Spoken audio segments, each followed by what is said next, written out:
Shoot that key blast, you're the sniper boy. Snipe all those Saiyans tonight. 'Cause we're all in the mood for some action now. And you've got us feeling alright.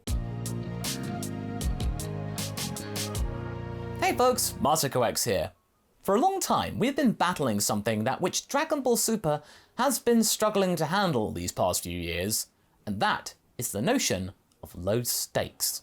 Stakes in Dragon Ball, especially since now we know the end of Dragon Ball Z from all those years ago, are very hard to get excited about. We know where our heroes are going to end up in the fullness of time. It's just a case of waiting for when that's going to happen, when that time comes, or when the showrunners decide to actually be brave, grow a pair, and take Super past that threshold and off into something new. Only then will we get a Dragon Ball story which has no sort of inkling in the back of our heads where we're all just going to be like, but they're going to be okay, really. But that being said, lately, we've had some instances in which the story of Super has given us some brief moments when we forget all about that and think, just fleetingly, well, dang, how are they going to get out of this one?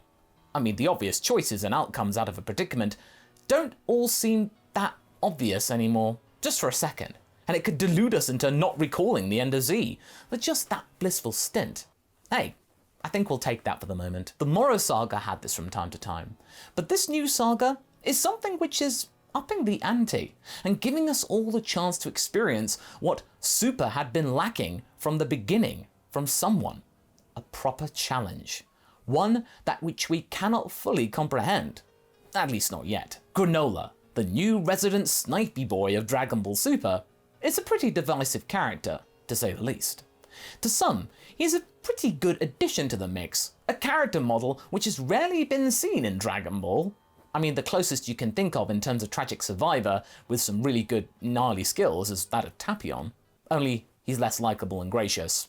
While others tend to see him as a Gary Stu sort of character, somebody who cheated his way up to the top of the Dragon Ball food chain, who got his place amongst the strongest thanks to cheap tricks, ill-gotten gains, and narrative convenience. I can see your point.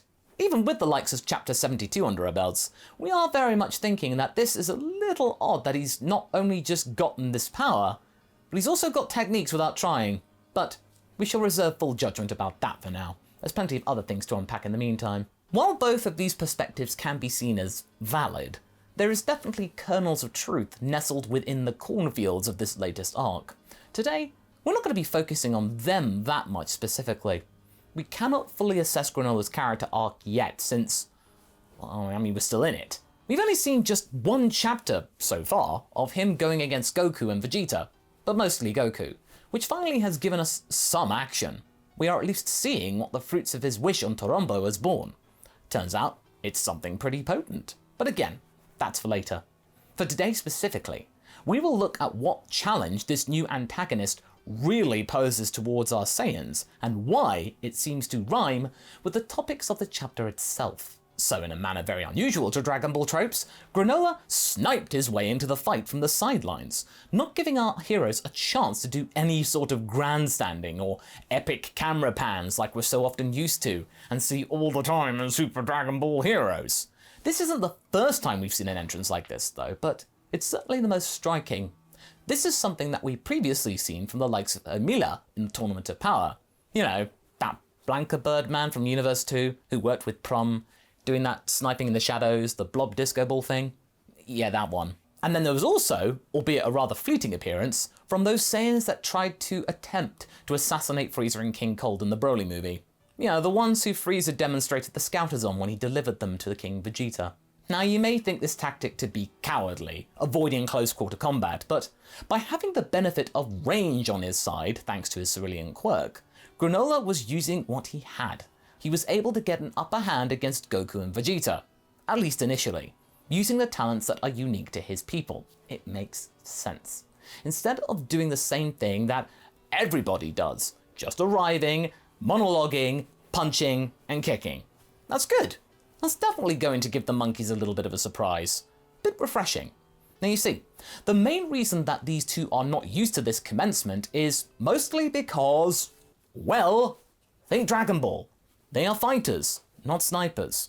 They usually fight using martial arts, more or less, but it does involve physical violence. Having to duck and weave cover fire?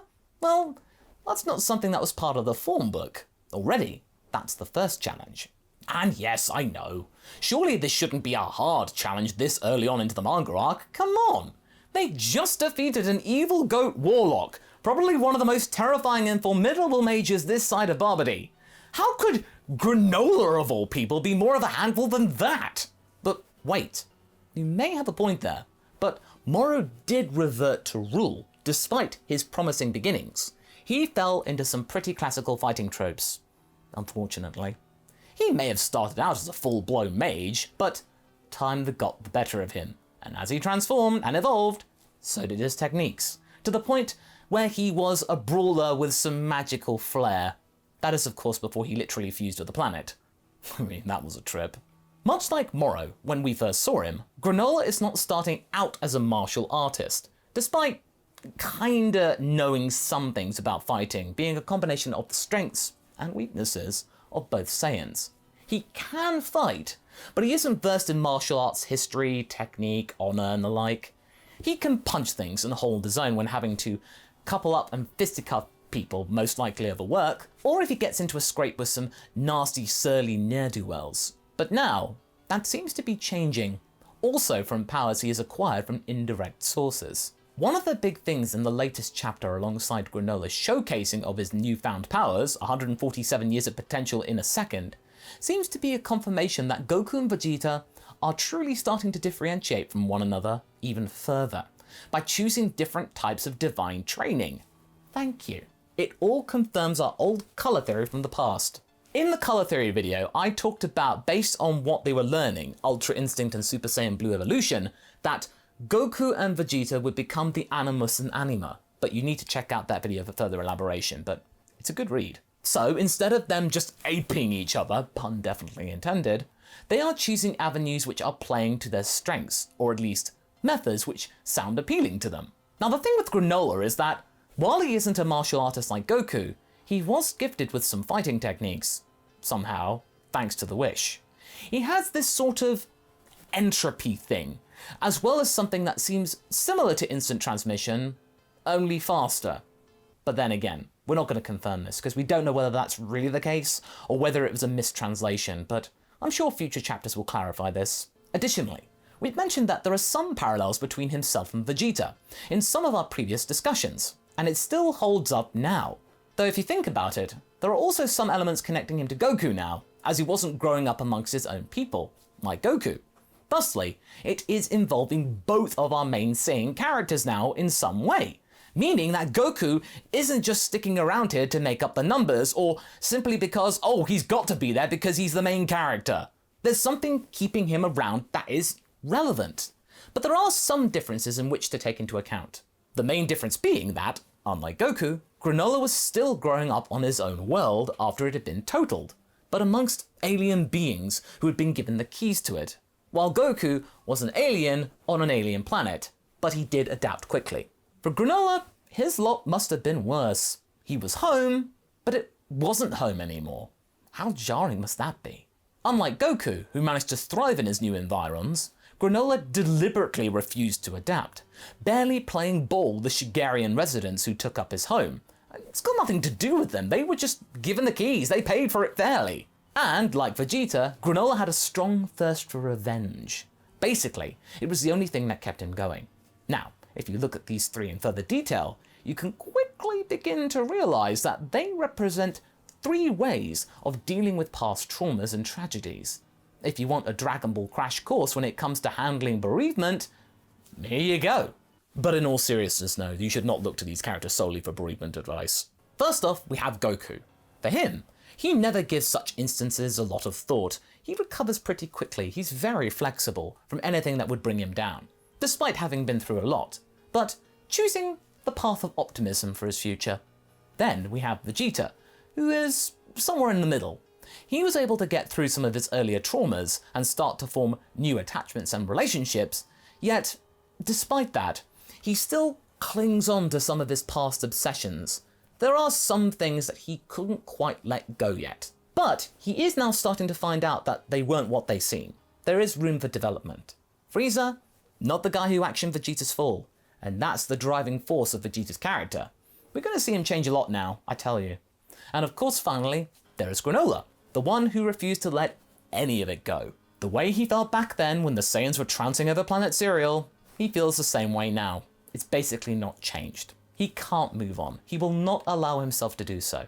The main difference between the two Saiyans and the Cerealian is the fact that while getting stronger is the main purpose in life for Goku and Vegeta these days, for Granola, it's just a means to an end. Literally, his end. Frieza's end, the Saiyan's end, yeah, the end. Again, he shares this trait with Moro.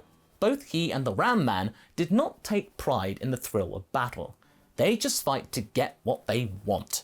They want different things, but their actions are the same. They don't care to indulge in the challenge of the fight itself, only to get the obstacle out of the way and move on to what they truly crave. Or in the case of Granola, peace, or whatever. Granola could and will probably never find true passion or drive, and while I'm sure Monaito, his Namekian friend, was trying to ease the pain of losing his race by sticking close to him, trying to be the closest thing the sniper has to a friend, he wasn't able to take away the festering feeling that had consumed the young man, especially since the mercenary/bounty hunter's work wasn't really helping with his recovery. There was no real means of escape or distraction because of it. And that's why Granola ultimately chose to resort to shortcuts at the first opportunity. Shortcuts, which I believe will be his undoing. That's the biggest thing that separates him from Saiyans. We saw it in chapter 71. We saw Goku and Vegeta training their butts off to get where they are now. That's what they do, that's what they love. They work hard for things. And despite sometimes wanting things to be easier, they don't want it really. They quite like the journey as well as the reward of greater powers. You saw what happened when Goku got the Super Saiyan God powers. He hated it. He hated this shortcut. He wanted to earn it. But Granola? Nope. Once he found out about those Dragon Balls, he just wanted the end result. Nothing else mattered. Yes, he might have gotten the jump on Goku and Vegeta for the moment, but those two aren't really going all out against him just yet, remember. We need to be reminding ourselves of that. We've only just seen Super Saiyan Blue being used against him. There's still room for improvement. At the same time, Granola probably still has a lot of surprises. I mean, our heroes literally don't know that he wished for himself to be the strongest in the universe. Right now, they are assuming that he is the strongest fighter in the universe and always has been. He's just only come to the surface now. Only now making himself known at the whims of Whis and the Oracle Fish. And, of course, the Heaters too, in their part. I think that if they knew, Goku and Vegeta, how Granola got this power, their approach towards him would become different. Why? Well, because experience always counted for something in Dragon Ball. And while Granola himself seems like an unstoppable force, indeed very strong, I'm pretty sure that's only a first impression. The cracks will begin to form very quickly. Because he shares Goku's flaw of over-reliance on his gimmick, that being the raw power he obtained from the Wish, and Ultra Instinct in Goku's case. He relies too much on it, being too tense and hot-headed from Vegeta's side as well. He is a dark mirror for both of these characters, but mostly Vegeta.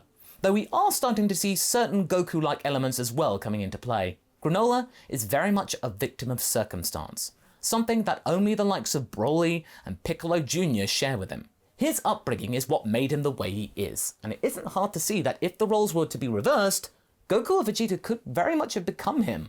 Honestly, Vegeta was kinda like him for a long time, just more boastful and less sympathetic. So once again, Vegeta and Goku are posed against a challenge that is extremely dangerous, but is misguided, just like Broly was, though for now, he seems much less explosive, albeit less willing to be flexible. For Vegeta, slowly figuring out what's happening around this has got to awaken some mixed feelings. I'm sure that we are going to be seeing a very introspective Prince of All Saiyans as he figures out who Granola is. We saw a flicker of that with his conversations with Beerus, in fact. Him openly admitting that the Saiyans, they deserved their demise given how they were operating back in the day. That's quite a bitter pill to swallow willingly, considering that he was once destined to lead these Saiyans. Kinda makes me wonder how this current Vegeta persona would handle being put in charge of Saiyans now. But Granola though, he's far less introverted and musing. He is very much in a volatile state of mind, impossible to convince or subdue. So, even if they do defeat Granola in the next chapter and show him kindness, that might be a terrible mistake. Granola may kill them without mercy, by any means necessary, with their backs turned. No honor in battle here. He just wants the Saiyans dead. So, the pair need to tread carefully.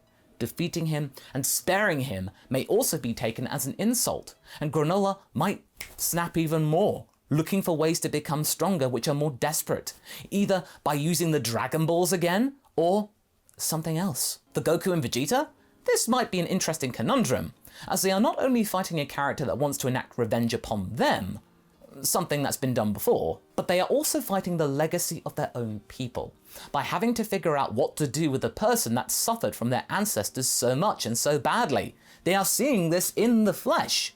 And I think that that's the main challenge. Not overcoming Granola's strength-wise, we're pretty sure that they are capable of doing that right now. No.